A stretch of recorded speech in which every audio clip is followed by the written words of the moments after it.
Hey everybody, Mickey here with Aficionado Tech, and I'm here to talk to you about the Pixel 5.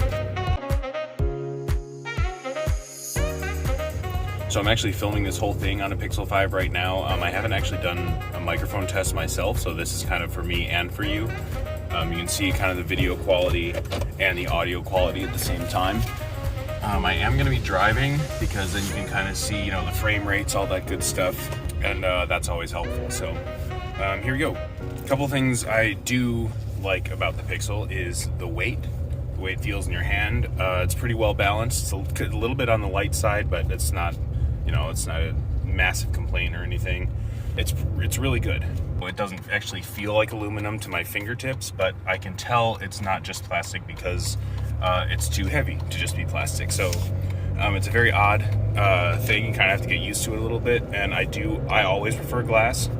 Whatever, regardless of what the phone is, I just like glass. It's just a personal preference. Some other things I've really appreciated about the Pixel 5 versus my 4 XL, which I really liked actually. I did not like the battery on the 4 at all. The 4 head wasn't super modern, but it didn't really bother me. I don't care. The bigger thing that bothered me about the 4 head is that no apps actually took advantage of it.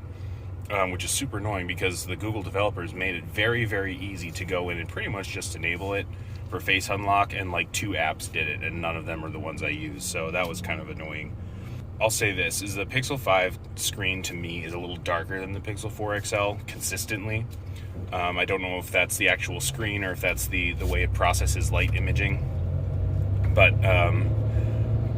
the size of it is actually pretty similar.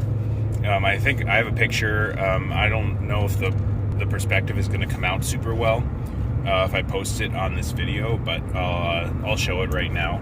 As you can see, where the screen starts at the bottom and the screen ends at the top is very similar. It's not that different at all, actually. It's just the thickness and the thickness of the actual phone itself and the weight of it, because the glass is a lot heavier. I love the fingerprint scanner. Part of that is probably because, like I said before, developers just didn't enable the Pixel 4's Face ID. The execution of this fingerprint scanner, particularly on the back, it's so quick, it's so accurate, and it's just I think it's perfection. Honestly, like with technology, it's always changing, it's always getting better, but there are kind of larger steps between innovations that, it can be, you can have maximum efficiency and minimal hardware. So Face ID is really good and it's much more secure, but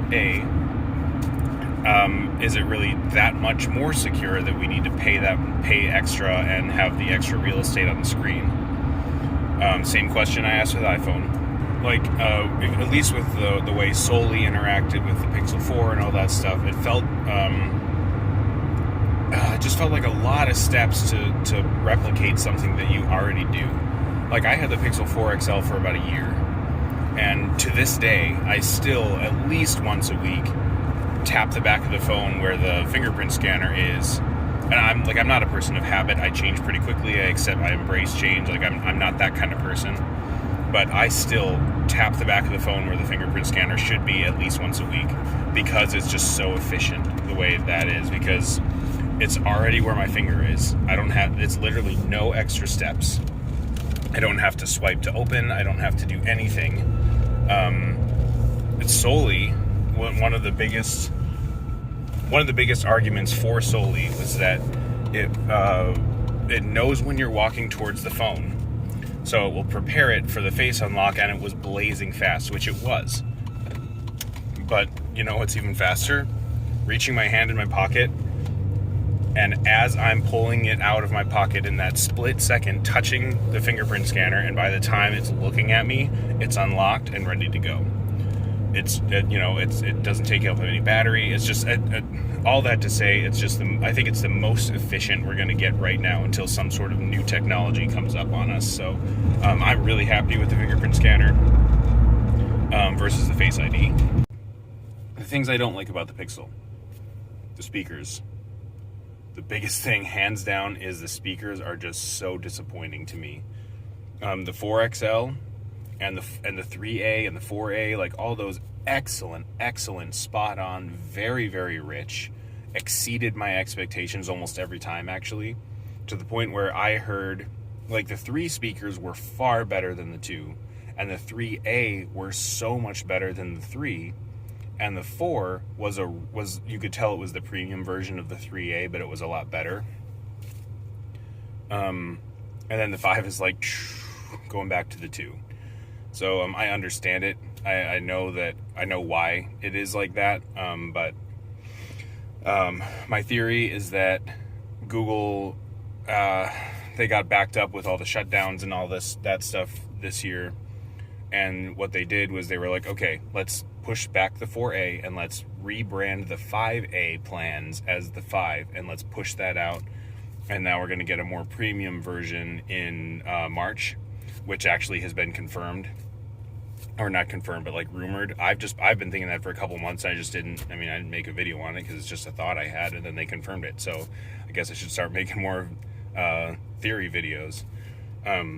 But the speakers are not the best.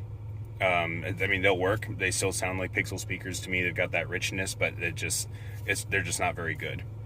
The microphone, we'll see with this video if it's any good.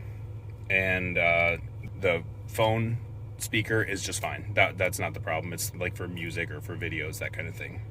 And honestly, that's really it. Very simplistic. It's very cut and dry. Pixel's very cut and dry, but especially this one.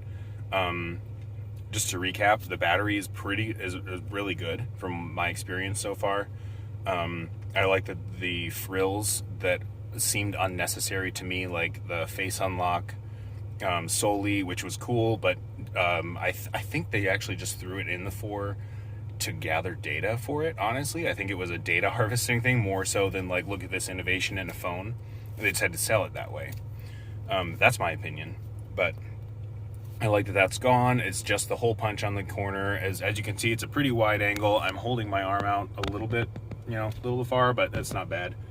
It's a really good camera. I love the new video features, which I'll probably also feature in this somehow. And yeah, that's about it. Let me know if you agree or disagree, if there's anything else that I missed. See you guys.